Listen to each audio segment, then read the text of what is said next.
बांग्लादेश जो कि हिंदुस्तान का एक पड़ोसी देश है और लगातार जो है उनके साथ मैत्री संबंध रहा है, आपसी भाईचारे की बात होती रही है और इन्हीं मुद्दों पे बातचीत करने के लिए हमारे साथ कुछ लोग हैं। जिस तरीके से पिछले कुछ दिनों से खबरों में सुर्खियां बनी हुई है कि बांग्लादेश में हिंदुओं के साथ प्रताड़ित किया जा रहा है, तमाम मुद्दों पे बातचीत करने के लिए हमारे साथ कुछ साथी मौजूद है। एक बार ये तस्वीर देख लीजिए जिसमें साफ लिखा है कि कब तक सहेंगे अत्याचार जब तक ना हो जाए खुद पे प्रहार, आई स्टैंड विथ हिंदू इन बांग्लादेश।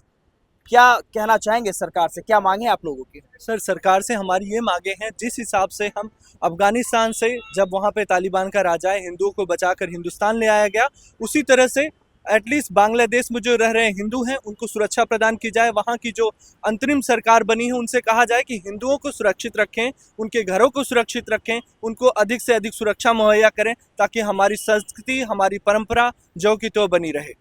लोगों का कहना है कि शेख हसीना को 57 जो इस्लामिक देश है उन्होंने तो नहीं बुलाया, उन्होंने उनको आने नहीं दिया, लेकिन भारत में उनको आने की क्या जरूरत थी? मैत्री संबंध कहीं खराब होने का तो नहीं है? सर, हमारे लिए बहुत गर्व की बात है कि इतने मुस्लिम देश होने के बावजूद उनको किसी भी मुस्लिम देश की याद नहीं आई, वो किसी भी मुस्लिम देश में नहीं गई। उनको सबसे ज़्यादा अगर कहीं सुरक्षित महसूस हुआ तो भारत में हुआ। क्या ये हमारे लिए गर्व की बात नहीं है?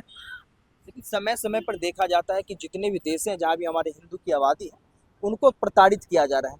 क्या कोई ऐसा रूल नहीं आ सकता या जो सरकार हो, जो मौजूदा सरकार हो, क्या उनकी ये जवाबदेही नहीं बनती कि उन हिंदुओं को इस तरीके से प्रताड़ित होने से बचाया जा सके? सर, जब हम सरकार की बात करते हैं, सरकार में अपोजिशन भी आता है, सरकार में हर नेता आता है, हर वो विधायक आता है, प्रधान आता है, सांसद आता है। हर एक नेता का ये दायित्व बनता है कि हिंदुओं के खिलाफ वो आवाज़ उठाएं, एटलीस्ट हिंदुओं का साथ दें।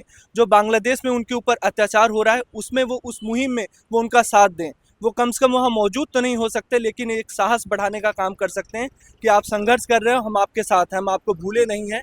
राष्ट्र का भले बंटवारा हो चुका है लेकिन हमारे सांस्कृतिक विरासत का कोई बंटवारा नहीं हुआ। हम आपके साथ हमेशा खड़े हैं। आपको क्या लगता है जिस तरीके से नेता प्रतिपक्ष चाहे राहुल गांधी हो, अखिलेश यादव हो, वो लगातार आवाज उठा रहे हैं, कह रहे हैं कि मोदी सरकार अगर चाहे तो वहाँ पे सेना भेज के जो है वहाँ की स्थिति को जो है गंभीर हो जो स्थिति है उसको स्थिर कर सकते हैं। इस पे क्या विचार है आपके?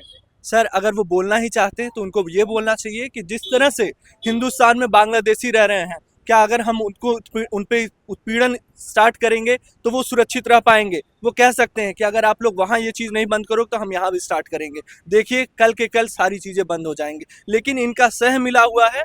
आप चाहे मान लीजिए अखिलेश जी को या विपक्ष के सारे नेता को, सब एक साथ खड़े होके आवाज नहीं उठा रहे, सब एक साथ खड़े होके हंसी ले रहे हैं। वो हमेशा कहते हैं कि ये तो जिम्मेदारी मोदी जी की है, ये तो बीजेपी के है। राष्ट्र निर्माण में सिर्फ मोदी का हाथ नहीं होना चाहिए, पूरे देश का हाथ होना चाहिए, देश के हर नागरिक का, हर नेता का हाथ होना चाहिए।